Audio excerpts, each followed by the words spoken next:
ठाकुर जी को उठा करके अपने हृदय से लगाया। एक सीख यहाँ पर ये मिलती है, बड़े लोगों का क्रोध शांत करने का एक उनके श्री चरणों को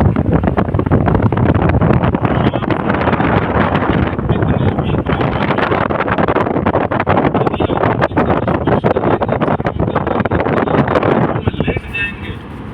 अगर उनका स्वाभाविक क्रोध होगा तो वो शांत हो जाएंगे।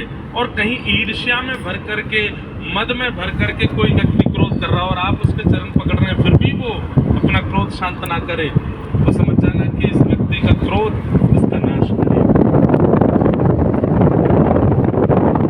नहीं तो नहीं, बड़े बुजुर्गों को आप चरण पकड़ लो, तुरंत शांत हो जाएंगे।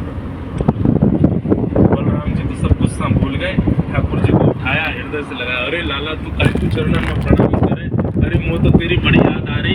लाला तू स्वस्थ तो है ना, इतना बड़ा महाभारत युद्ध गए हो, तो खरोच तो नहीं आई? ठाकुर जी बोले भैया मैं ठीक हूँ। थोड़ी देर में मानो सारा गुस्सा भूल गए, लेकिन थोड़ी देर बाद जब भीम की ओर पुनः दृष्टि गई, लाला तूने यहाँ बैठ तो बाद में बात करूंगा, पहले आप भीम को सबक सिखाऊं, मेरे हलमुशल कहाँ है? भगवान बोले भैया क्यों नाराज हो रहे हैं, क्यों क्रोध कर रहे हैं, क्यों मारना चाहते हैं आप भीम को? धर्म विरुद्ध आचरण किया है भीम ने।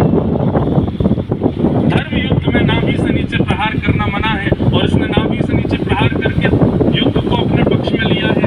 ये धर्म विरुद्ध कार्य मेरे जीते जी तो नहीं होगा। लाला तू तो बड़ा दयालु है, तू तो बड़ा कृपालु है, सबन पे दया करे, तेरी बात अलग है, पर मैं ये सब सहन नहीं करूंगा, मैं आपको सबक सिखा के रहूंगा।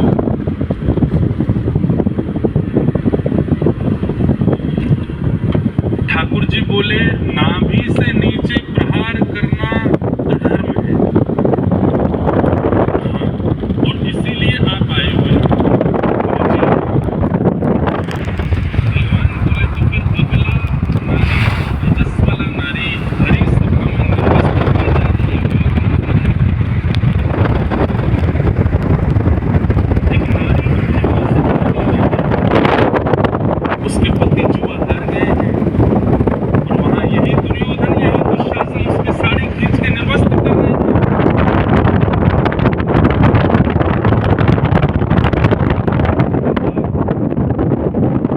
और यदि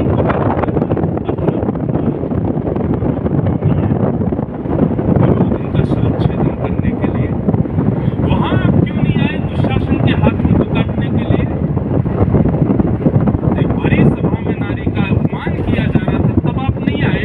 और आज जब महाभारत युद्ध में दो पक्ष युद्ध कर रहे हैं, दो राजा युद्ध कर रहे हैं, और राजा युद्ध जीतने के लिए कुछ भी करता है, केवल नाभि से नीचे जंघा पर प्रहार करती है। और ये बात आप भी जानते हैं, पूरे शरीर में कहीं भी प्रहार करने से दुर्योधन मरने वाला नहीं है, उसकी जंघा पर ही प्रहार होगा, तभी वो करेगा।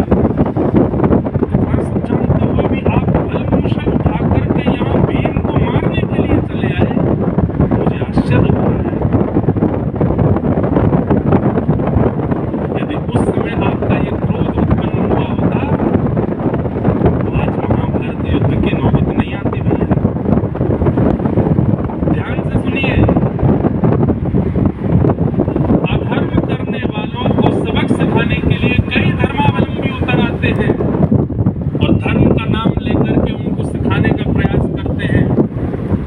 ठाकुर जी कहते हैं अधर्म हो जाने के बाद फिर वहां धर्म का प्रचार करना, धर्म की बातें बताना, ये इतनी बड़ी बात नहीं है। जब अधर्म का बीज बोया जा रहा था उसी समय उस पौधे को निचोड़ देना, ये धर्म धार्मिक व्यक्ति का लक्षण होता है।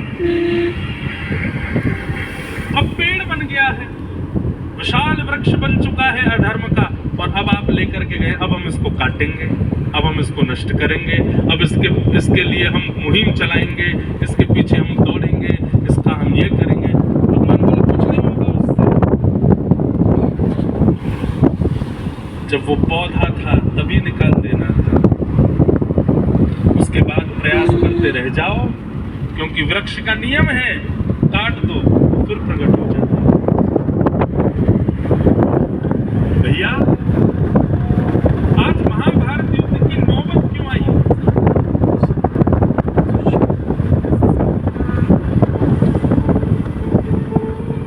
क्योंकि उस समय दुर्योधन दुशासन बच गए जिस समय इन लोगों ने अधर्म किया। उसी समय दुर्योधन दुशासन मारे जा चुके होते। एक बात सुनेंगे आप, पूरा महाभारत युद्ध, सब लोग इधर देखिए ध्यान से हमारी ओर, उसके बाद कीजिए। पूरा महाभारत युद्ध, चाहे उसमें शांति दूत बन के जाना हो, चाहे उसमें पांडवों को विजय दिलाना हो, चाहे अर्जुन के रथ का सारथी बनना हो, जो कुछ भी भगवान ने किया सबके पीछे एक ही बात थी, द्रौपदी का चीरहरण। ठाकुर जी उसको सह नहीं पाए। आगे प्रसंग आएगा, भीष्म पितामह भगवान से कहते हैं, भीष्म पितामह कहते हैं, मुझसे बड़े पापी दुर्योधन, मुझसे बड़े पापी दुशासन, मुझसे बड़े पापी कृपाचार्य आदि सब लोग, पर उनको आपने एक बाण मारा, उनको आपने एक गदा मारी, और मेरे जैसा धार्मिक व्यक्ति जिसने अपने 100 जन्मों में कोई पाप नहीं किया, बाल ब्रह्मचारी, ब्रह्मचर्य का पालन करके जीवन निर्वहन करने वाला, मैं सत्यवादी, मैं सद्मार्ग पर चलने वाला भीष्म पितामह, मुझे आपने असंख्य बाण मार दिए।